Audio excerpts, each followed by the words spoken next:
Good morning, students. Today we are going to see the topic about business cycle. Okay, so what are the contents we have to discuss in this topic? First one, meaning, features, diagram explanation, indicators, lastly conclusion. So one by one we have to discuss in this session. So first of all, what do you mean by business cycle? Okay, usually cycle அப்படினா என்ன சொல்றோம் நம்ம ups and downs இருக்கும் இல்லையா அத cycle சொல்றோம். The same way business cycle. Businessல அதே மாதிரி ups and downs இருக்கும் இல்லையா. Sometimes profits அதிகமா வரும், sometimes என்ன profit low ஆகும். அப்படி low ஆகி sometimes என்ன ஆயிடும்? Loss ஆயிடும். So அதுதான் நம்ம என்ன சொல்றோம் cycle. அப்போ businessல இருக்க cycles. இப்போ business cycle அப்படிங்கிற அந்த வேர்ட் வந்து ஃபர்ஸ்ட் எப்போ வந்தது அப்படின்னு சொல்லி பார்க்கும்போது ஜேஎம் கீன்ஸ் தான் வந்து ஆஃப்டர் செகண்ட் வேர்ல்டு வார்க்கு அப்புறமா என்ன பண்ணாங்கன்னா வேர்ல்டில் ஒரு ரெசெஷன் வந்தது. அப்போ அந்த ரெசெஷன் வந்து நம்ம ரெக்கவரி பண்ணுறதுக்காக சம் எக்கனாமிக் மாடல்ஸை இன்ட்ரோடியூஸ் பண்ணாங்க. அதில் ஒன்று தான் வந்து இந்த பிஸ்னஸ் சைக்கிள் அப்படின்னு சொல்லுவோம். ஸோ யூஸ்வலாக பார்த்தோம்னா பிஸ்னஸ் சைக்கிள் வந்து மேக்ரோ எக்கனாமிக்ஸ் நம்ம படிக்கிறோம். இதுதான் இன்ட்ரடக்ஷன். அப்போ இந்த மேக்ரோ எக்கனாமிக்ஸ் சொல்லும்போது ஆல் ஓவர் த வேர்ல்டில் இருக்கிற எல்லா கண்ட்ரீஸோட பிஸ்னஸும் அவங்களோட அவுட்புட் என்னவா இருந்தது, ஜிடிபி கிராஸ் டொமஸ்டிக் ப்ராடக்ட், அதில் வந்து எப்படி வந்து அவங்க ரெசெஷன் வந்தது, அதில் எப்படி க்ரோத் வந்தது, எப்படி பீக் வந்தது, அதை பற்றி படிக்கிறத நம்ம என்ன சொல்கிறோம், நம்ம பிஸ்னஸ் சைக்கிள்னு சொல்கிறோம். ஸோ இதான் அதோட மீனிங் ஆர் இன்ட்ரடக்ஷன் சொல்கிறோம். பிஸ்னஸ் சைக்கிள் நமக்கு என்ன தெரியுது, இப்போ டெப்த்தாக ஒன் பை ஒன்னாக பார்க்கப்படும். ஃபர்ஸ்ட்டு பார்த்தோம்னா ஃபீச்சர்ஸ், என்னென்ன ஃபீச்சர்ஸ் இருக்குது. யூஸ்வலாக பிஸ்னஸ் சைக்கிளில் பார்த்தோம்னா நமக்கு வந்து 4 ஃபீச்சர்ஸ் சொல்கிறோம். Peak, recession, depression, growth. So இதுதான் வந்து 4 ஃபீச்சர்ஸ். இந்த 4 ஃபீச்சர்ஸ் என்னன்னு சொல்லிட்டு எலாபரேட்டாக ஒன் பை ஒன்னாக பார்க்கலாம். அதை எலாபரேட் பண்ணுறதுக்காக நம்ம டயக்ராம் எக்ஸ்பிளனேஷன் பண்ணுறோம். இப்போ ஒரு டயக்ராம் கொடுத்துருக்கோம் பாருங்க, பீக். இப்போ இதில் பீக் அப்படின்னு சொல்லும் போது என்ன அப்படின்னு சொல்லி பார்த்தோம்னா எல்லாமே investments. First of all investment ஹையாக இருக்கும். இன்வெஸ்ட்மெண்ட் ஹையாக இருக்கும்போது என்ன ஆகும், நம்மளுக்கு அதிகமான ஜாப்ஸ் நிறைய வரும். அதாவது வந்து எம்ப்ளாய்மெண்ட் ஆப்பர்ச்சுனிட்டிஸும் வந்து இன்க்ரீஸ் ஆகுது. தென் ஜாப்ஸ் அதிகமாக இருக்கும்போது எம்ப்ளாய்மெண்ட் ஆப்பர்ச்சுனிட்டி அதிகமாக இருக்கும்போது என்ன ஆகுது, அவங்களோட ஏர்னிங் கெப்பாசிட்டி அதிகமாகும். ஸோ இன்கம், ஓவரால் இன்கம் வந்து இன்க்ரீஸ் ஆகுது. இன்கம் நிறைய இருக்கும்போது என்ன ஆகுது, அவங்களுடைய பர்ச்சேசிங் கெப்பாசிட்டி அதிகமாக இருக்குது. ஸோ எக்ஸ்பென்சஸும் அதிகமாக அவங்க செலவு பண்ணுவாங்க. ஸோ அவங்க வந்து எக்ஸ்பென்சஸ் பண்ணும்போது அவங்களுடைய செலவுகள் எங்கே போகுது, எக்ஸ்பென்சஸ் அப்படின்னு சொல்லி போகும்போது இது யாருக்கு போகும்னா இண்டஸ்ட்ரீஸ்க்கு போகுது. அப்போ இண்டஸ்ட்ரி தான் வந்து நம்ம என்ன சொல்கிறோம், அவங்களுடைய எக்ஸ்பென்சஸ் வந்து அவங்களுக்கு இன்கமாக போகுது இண்டஸ்ட்ரிக்கு. அகெயின் இண்டஸ்ட்ரி என்ன பண்ணுறாங்கன்னா அவங்களோட கூட்ஸ் அண்ட் சர்வீசஸை யார் கொடுக்குறாங்க, கூட்ஸ் அண்ட் சர்வீசஸ் வந்து அவங்களுடைய கன்சியூமருக்கு கொடுக்குறாங்க. அப்போ இந்த கன்சியூமர் அகைன் இந்த கன்சியூமருடைய இந்த எக்ஸ்பென்சஸ் திருப்பி மறுபடியும் இண்டஸ்ட்ரிக்கு வருது, இண்டஸ்ட்ரீஸ்க்கு வந்து ப்ரொடக்ஷன் வருது. இப்படியே ஓவராலாக இப்படி வரும்போது என்ன ஆகுது அப்படின்னு சொன்னோம்னா எக்ஸ்பென்சஸ், அதாவது வந்து பிரைவேட் பார்ட்டிஸோட எக்ஸ்பென்சஸ் இண்டஸ்ட்ரீஸ்க்கு வந்து என்ன வருது, இன்கமாக வருது. அகைன் இண்டஸ்ட்ரி என்ன பண்ணுற கூட்ஸ் அண்ட் சர்வீசஸை கன்சியூமர் கொடுக்குறாங்க. அப்போ இதை நம்ம என்ன சொல்கிறோம், இன்கம் லெவல் அதிகமாகும் போது ஆட்டோமேட்டிக்காக அவங்களோட எக்ஸ்பெண்டிச்சர் கெப்பாசிட்டியும் வந்து அதிகமாகுது. யாருக்கு, கஸ்டமர்ஸ்க்கு ஆர் பீப்புளுக்கு. ஸோ அந்த பீப்புளோட எக்ஸ்பெண்டிச்சர் அதிகமாகும் போது இன்கம் வந்து அதிகமாகுது. யாருக்கு, இண்டஸ்ட்ரி பீப்புளுக்கு. ஸோ இந்த பீக் லெவலில் ஃபர்ஸ்ட் ஒன் பீக், இந்த ஃபீச்சர் பீக்கில் பார்த்தோம்னாக்கா அவங்களோட இன்வெஸ்ட்மெண்ட்ஸ் அதிகமாக இருக்கும். ஸோ இன்வெஸ்ட்மெண்ட்ஸ் அதிகமாக இருக்கிறதுனாலே நிறைய அந்த ஜாப்ஸ் கிரியேட் ஆகுது. ஜாப்ஸ் கிரியேட் ஆகும்போது இன்கம் அதிகமாகுது. இன்கம் அதிகமாகும் போது எக்ஸ்பென்சஸ் அதிகமாகுது. அகைன் எக்ஸ்பென்சஸ் அதிகமாகும் போது இண்டஸ்ட்ரிக்கு அது என்னவா போகுது, இன்கமாக போகுது. அகைன் இது அப்படியே என்ன ஆகுது, கூட்ஸ் அண்ட் சர்வீசஸ் கொடுக்குறாங்க, கன்சியூமர்ஸ்க்கு அதிகமாகும். ஸோ இதுதான் நம்ம என்ன சொல்கிறோம், ஓவரால் எல்லாமே ஹையாக இருக்குது. இன்வெஸ்ட்மெண்ட்ஸ், ஜாப்ஸ் அதிகமாக இருக்கும், இன்கம் அதிகமாக இருக்கிறது, எக்ஸ்பெண்டிச்சர்ஸ் அதிகமாக இருக்கிறது, டிமாண்ட் அண்ட் சப்ளை ரெண்டுமே அதிகமாக இருக்கும். அதுதான் நம்ம என்ன சொல்கிறோம், ஃபர்ஸ்ட் ஒன் பீக்னு சொல்கிறோம். அடுத்து ரெசெஷன் பீரியட்.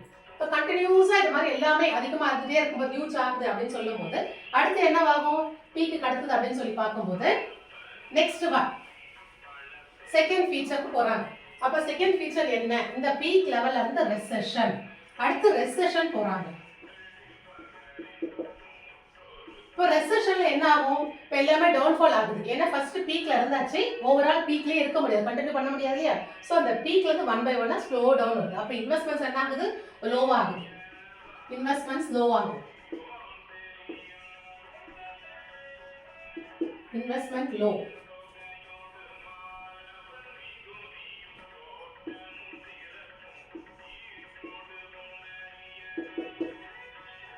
அதனால என்ன ஆகும், எம்ப்ளாய்மெண்ட் ஆப்பர்ச்சுனிட்டிஸ் கம்மியாகுது. ஏன் எம்ப்ளாய்மெண்ட் கம்மியாகுது, இன்வெஸ்ட்மெண்ட்ஸ் அதிகமாக இல்லாததுனால நிறைய இண்டஸ்ட்ரீஸ் வந்து நியூவாக வந்து கிரியேட் பண்ணுறது இல்லை. ஸோ ப்ரொடக்ஷன் லெவல் கம்மியாகிறதுனால எம்ப்ளாய்மெண்ட்டும் வந்து என்ன கம்மியாகுது. ஸோ எம்ப்ளாய்மெண்ட் லெவல் கம்மியாகும் போது பீப்புளுடைய அந்த பர்ச்சேசிங் கெப்பாசிட்டி அது என்ன ஆகுது, அதுவும் லோவாகும். பர்ச்சேசிங் கெப்பாசிட்டி அதுவும் லோ ஆகுது. ஸோ பர்ச்சேசிங் கெப்பாசிட்டி கம்மியாகும் போது என்ன ஆகும், டிமாண்ட் லோ ஆகுது. ஸோ டிமாண்ட் லோ ஆகும்போது அகைன் என்ன ஆகுது, அதனால சப்ளை லோ ஆகுது. வாங்குறதுக்கு ஆளே இல்லைன்னு சொல்லும்போது என்ன பண்ண முடியாது, சப்ளையை வந்து அவங்களால அதிகமாக கொடுக்க முடியாது. சப்ளை லோ ஆகுது. இப்படியே ஒன் பை ஒன்னா எல்லாமே லோ ஆக என்ன ஆகுது, இன்ஃப்ளேஷன் லெவலில் வந்துடுறாங்க. ஸோ இன்ஃப்ளேஷன் சொல்லும்போது என்ன ஆகுதுனாக்கா, அதாவது வந்து பொருட்களுடைய விலைகள் வந்து அதிகமாக இருக்கிறது, டிமாண்ட் ரொம்ப அதிகமாக இருக்குது, ஆனால் வந்து சப்ளை வந்து கம்மியாக இருக்குது. ஸோ அதை நம்ம என்ன சொல்கிறோம், இன்ஃப்ளேஷன் லெவல். ஸோ ப்ரைஸஸ் எப்பவுமே ரொம்ப அதிகமாக இருக்கும், ஆனால் அதுக்கான கொடுத்து வாங்குறதுக்கான சக்தி வந்து யாருக்கு இருக்காது, மக்கள் கிட்டே இருக்காது. அது இன்ஃப்ளேஷன் லெவல். ஸோ அந்த லெவலுக்கு என்ன பண்ணுறது, ரெசெஷன் பீரியட்ல போயிடுறாங்க. அகைன் இந்த ரெசெஷனே கண்டினியூ ஆகும்போது என்ன ஆகுது, டிப்ரெஷன். அதாவது ரொம்ப லோ லெவல், ஒன்றுமே இல்லை, எல்லாமே என்னது ஒரு ஸ்டாக்னெண்டாக ஆகிடுது. ஃபார் எக்ஸாம்பிள் இப்போ இந்த ரெசெஷனுக்கு அடுத்தது நம்ம அந்த டிப்ரெஷன் போகும்போது இன்வெஸ்ட்மெண்ட் லோன்னு சொல்லி பார்க்குறோம் ரெசெஷனில். பட் அந்த டிப்ரெஷன் என்ன பண்ணுற, இன்வெஸ்ட்மெண்ட்டே இருக்காது, அப்படியே ஸ்டாப் ஆகிடுது. அப்படியே கொஞ்சம் கொஞ்சமாக லோ ஆகிட்டு யாருமே என்ன பண்ண மாட்டாங்க, இன்வெஸ்ட்மெண்ட்ஸ் பண்ண மாட்டாங்க. So no investment, no employment, new employment opportunities, no purchasing capacity, no demand power, no supply power, எல்லாமே என்ன ஆயிடுது, நோன்னு வரும்போது என்ன ஆகுது, அது எல்லாமே டிப்ரெஷனில் போயிடுது. ஸோ ரெசெஷன் கண்டினியூ ஆச்சுன்னா என்ன ஆகும், இந்த ஸ்டேஜுக்கு வருது, டிப்ரெஷனுக்கு வந்துடுது. அகைன் டிப்ரெஷன் வந்த பிறகு என்ன பண்ணுவோம், திரும்ப அதில் ஒரு சேஞ்சஸ் வரணும், அது மாறி திருப்பி வரணும் அப்படிங்கிறதால அகைன் என்ன பண்ணுவாங்க, நியூ இன்வெஸ்ட்மெண்ட்ஸ் கொடுப்பாங்க. திரும்ப மறுபடியும் நியூ இன்வெஸ்ட்மெண்ட்ஸ்க்கு அப்புறமா எம்ப்ளாய்மெண்ட் ஆப்பர்ச்சுனிட்டிஸ் அதிகமாகுது, திரும்ப மறுபடியும் பர்ச்சேசிங் கெப்பாசிட்டி அதிகமாகுது. ஸோ அதனால டிமாண்ட் அதிகமாக, அடுத்து சப்ளை அதிகமாகுது. அகைன் அடுத்தது என்ன பண்ணுது, இந்த க்ரோத் லெவல் வருது. இந்த க்ரோத் லெவல் அப்படியே கண்டினியூ ஆகும்போது கடைசியில் பீக் அப்படியே வந்து முடியுது. இதை நம்ம என்ன சொல்கிறோம், ஃபீச்சர்ஸ் ஆஃப் பிசினஸ் சைக்கிள் சொல்கிறோம். இந்த டயக்ராம் வச்சு ஈஸியாக நம்ம இந்த ஃபீச்சர்ஸை தெரிஞ்சுக்கலாம். ரொம்ப சிம்பிளாக சொல்லணும்னாக்கா, சைக்கிள் அப்படின்னாலே அப்ஸ் அண்ட் டவுன்ஸ் தான் சைக்கிள். இப்போ ஒரு வீல் ஞாபகம் வச்சுக்கோங்க, அந்த வீல் என்ன ஆகும், அப்ஸ் அண்ட் டவுன்ஸ் அப்படி வருது இல்லையா, அதே தான், அதுதான் பிஸ்னஸ் சைக்கிள் சொல்கிறோம், வேறு ஒன்றுமே கிடையாது. சரிங்களா? நெக்ஸ்ட் ஒரு எக்ஸ்பிளனேஷன் நம்ம பார்த்துட்டோம். அடுத்து இப்போ மேஜராக இண்டிகேட்டர்ஸ் என்னெல்லாம் இருக்குது, என்னென்ன இண்டிகேட்டர்ஸ் நம்ம ஞாபகம் வச்சுக்கணும், ஒரு சமரைஸ் பண்ணுறோம்.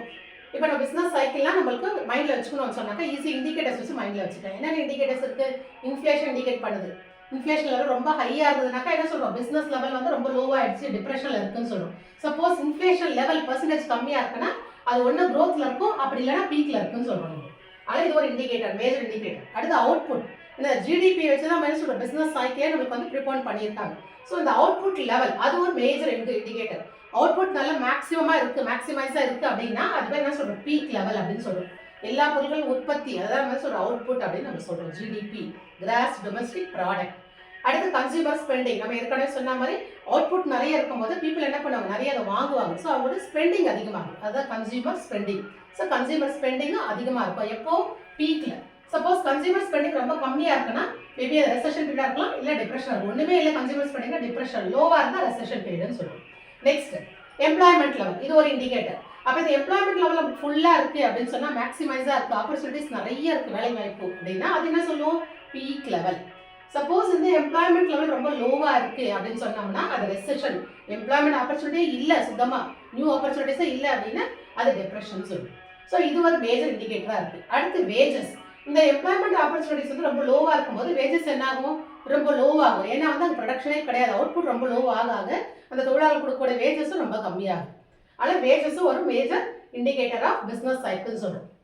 ஓகே, இது எல்லாமே எதனால படிக்கிறோம், நம்ம எதுக்காக இந்த பிஸ்னஸ் சைக்கிள் இம்பார்ட்டண்ட்டாக இருக்கும். ஒரு கன்க்ளூஷன் சொல்லி முடிக்கும் போது, without business cycle we do not lead the economic growth. இப்போ பிஸ்னஸ் சைக்கிளோட லெவலில் வச்சு தான் இப்போ எக்கானமி எந்த லெவலில் இருக்குது அப்படின்னு நம்ம பார்க்குறோம். ஓகேங்களா? நம்ம என்ன பண்ணோம், ப்ரீவியஸ் இயர்ஸை கம்பேர் பண்ணுவோம் இல்லையா, யூஸ்வலாக ஒரு பட்ஜெட் போட போகிறோம் ஃபியூச்சருக்காக, ஒரு ஃபோர்காஸ்ட் பண்ணோம். நம்ம என்ன பண்ணோம், லாஸ்ட் இயரில் 2024 வந்து எந்த அளவுக்கு வந்து நமக்கு பிஸ்னஸ் வந்து என்கேஜாக இருந்தது, எவ்வளோ எம்ப்ளாய்மெண்ட் ஆப்பர்ச்சுனிட்டிஸ் இருந்தது அப்படிங்கிறது எதை வச்சு தெரிஞ்சுக்கிறோம், இந்த பிஸ்னஸ் சைக்கிள் வச்சு தான் தெரிஞ்சுக்கிறோம். ஸோ இந்த பிஸ்னஸ் சைக்கிள் வச்சு தான் ஒரு எக்கனாமிக் டெவலப்மெண்ட்டை நம்மளால் ஃபோர்காஸ்ட் பண்ண முடியும், ஃபியூச்சர் பிளான்ஸ் பட்ஜெட்ஸ்லாம் போட முடியும். அதனால பிஸ்னஸ் சைக்கிளாக என்ன அப்படிங்கிறது இந்த கான்செப்டை உங்களுக்கு ரொம்ப ஈஸியாக இருக்கும், அதே சமயத்தில் ரொம்ப இம்பார்ட்டண்ட்டாக ஒரு எக்ஸாமினேஷன் வியூவில். இதான் பிஸ்னஸ் சைக்கிள் பற்றி. இதில் ஏதாவது உங்களுக்கு டவுட்ஸ் இருக்குது, கொஸ்டின்ஸ் இருக்குன்னா ரைஸ் பண்ணி நான் ஆன்சர் பண்ணுறேன். Thank you students.